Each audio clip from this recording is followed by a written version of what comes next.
to the soap opera of the stars for the last week of June, the 24th June to the 30th of June. As always, I'd like to begin with sharing I'm not an astrologer, I'm not a human design expert.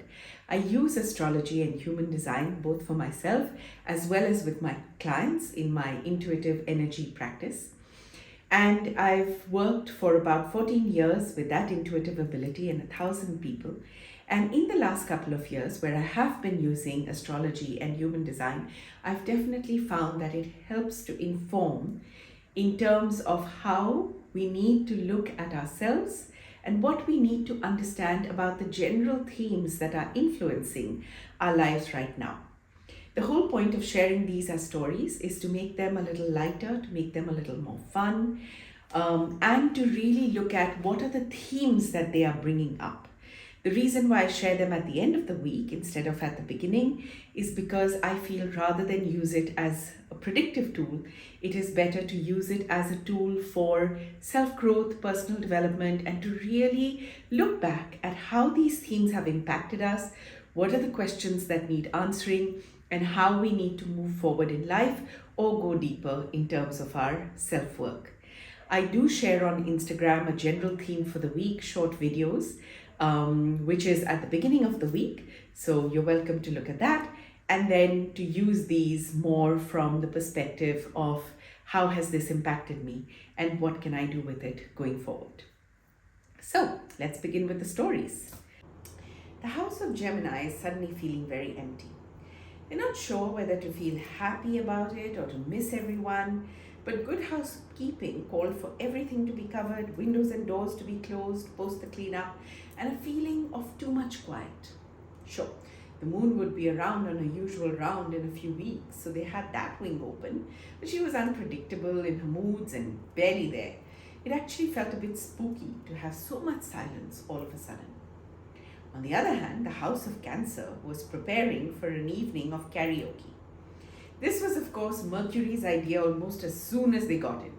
Apparently, Mercury had either forgotten or dropped their plans for the short stories that created such a fuss around last week and decided they were going to use the time to upgrade their singing skills instead. And of course, that called for a party and meant everyone needed to sing with them.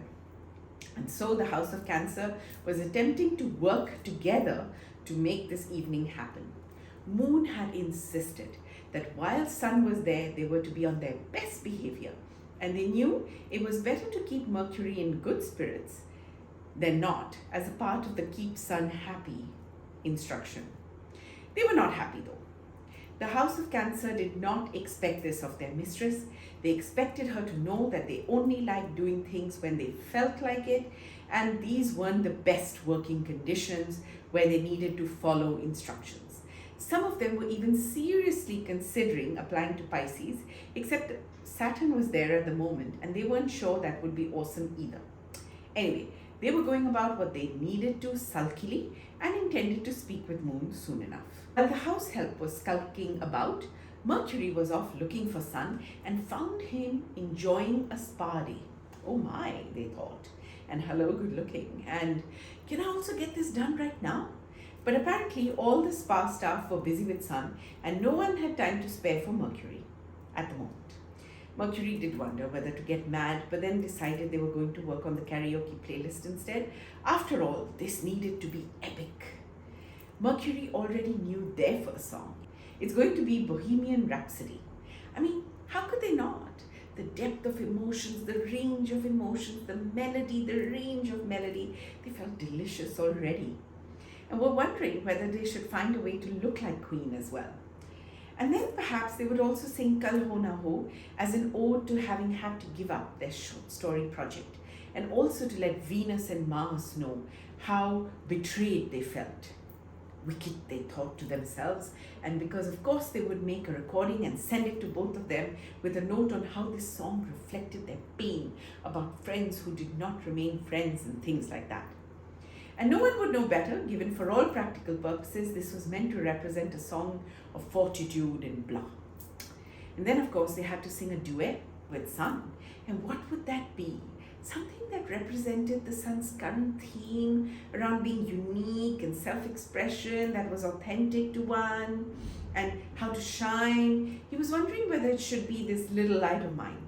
But then the sun may not feel very on board with calling his light little. Mercury grinned. So while they would suggest it, of course, they would also suggest Zinda from Bhag Milka Bhag, or perhaps it should be Don't Stop Believing. And then they put in I Will Survive for Sun in case he wanted to sing by himself. They were feeling quite happy with themselves and decided to go on to other songs for the other invitees. Mercury had decided that they were going to call Neptune, and the choice there was clear. They were going to have to sing alone, and the song selection was going to be Freedom from Django Unchained. And then Mercury added Chasing Cars by Coldplay and Love Yourself by Justin Bieber, and then moved that to the top of Neptune's list gleefully. And as if to show their immense consideration, they added Tu Hi Mera and Jaane De by Atif Aslam for some variety. He decided the sun would just have to add to their playlist for his own guests because Mercury was by now bored with doing playlist stuff, and so they went on to check what else was new in dear old Moon's house, who had just so recently graced the halls of Gemini, all love-struck for Sun, they chuckled, remembering how they had most intentionally interrupted that tete-a-tete. Sun, in the meanwhile, got the memo about letting their guests know and choosing the songs and groaned in the middle of his massage. What tricks was Mercury up to now? And who was he supposed to call at such short notice, thought Sun. He remembered he was to meet with Jupiter, Saturn, Nona and Shauna later, and so let them know that they were welcome to stay for the karaoke. But would they please think of what they would like to sing? Sun knew that Jupiter would usually take over the mic, but that he was in a I need to figure out what my creative project will be phase, and so may not be as enthusiastic as usual. Of course, he may decide that like Mercury, he wants to get into songwriting, and that would be the end of anyone else singing between him and Mercury. Nona and Shauna usually sang the same song, either Don't Stop Me Now by Queen, but apparently Nona's new favorite was Don't Start Now by Dua Lipa, and Blinding Lights was Shauna's go-to these days. So the sun decided he was just going to let them know they had the freedom to pick up their own songs. Saturn was being cared for by Jupiter these days, so there was less to worry about there. Sun had a strong suspicion Saturn would be singing Boxes by Goo Goo Dolls and relaxed back into his massage thinking he's done his job. Now, no paps were allowed into the party, and so we have no first-person account of it, but the rumors say that the stars slayed it. Many feels were felt and are still recovering from the madness of it all.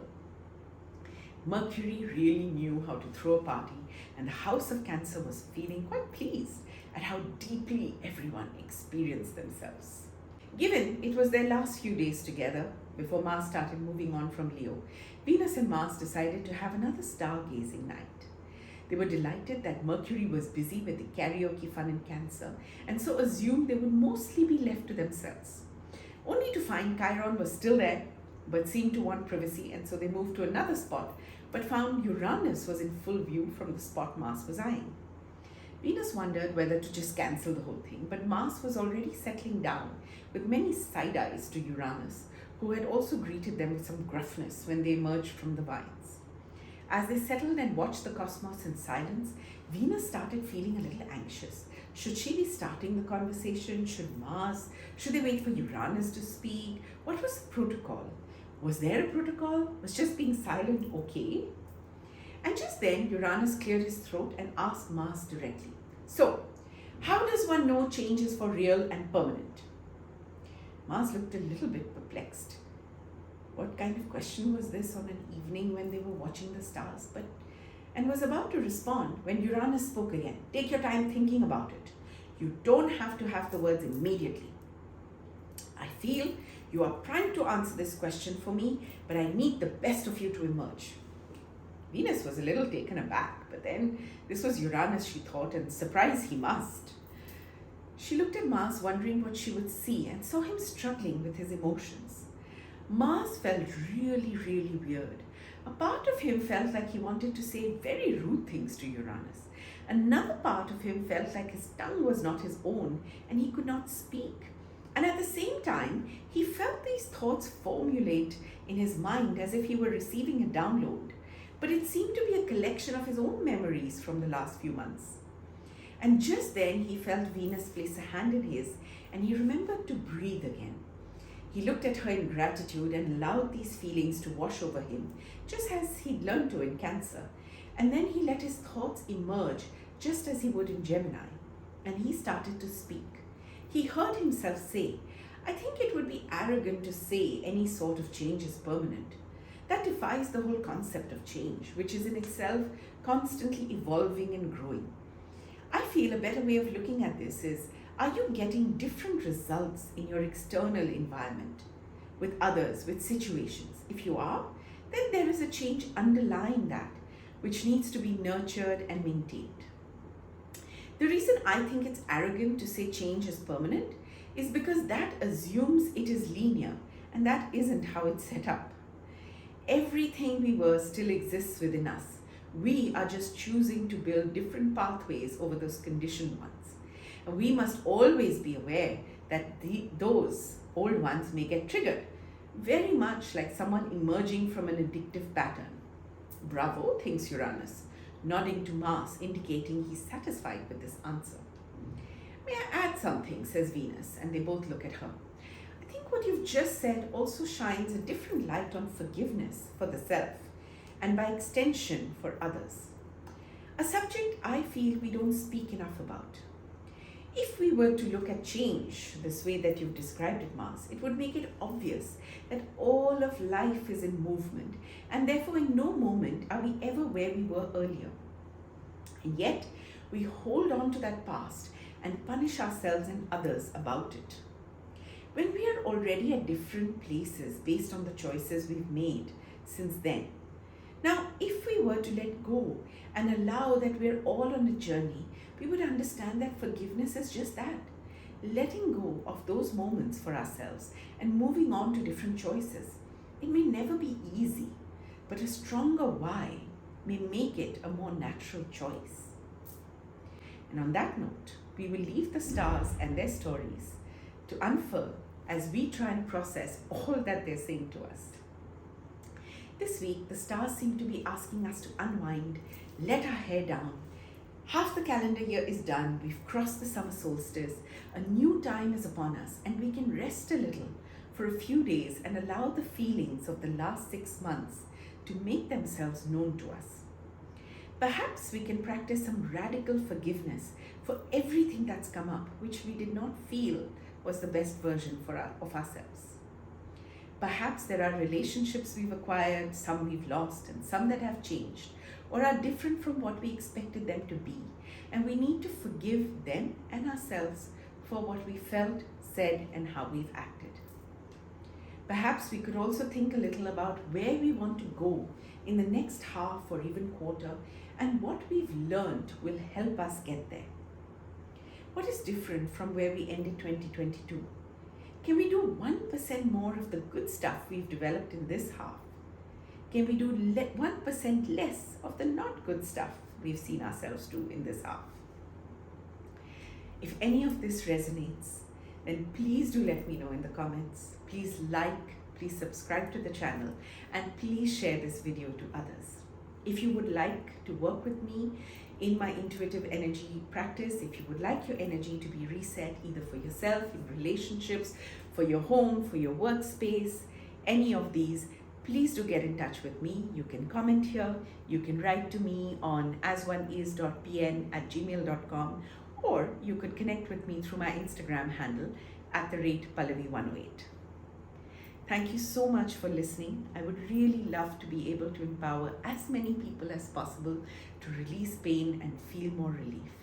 And I would like to channel all the love and light that I can to you.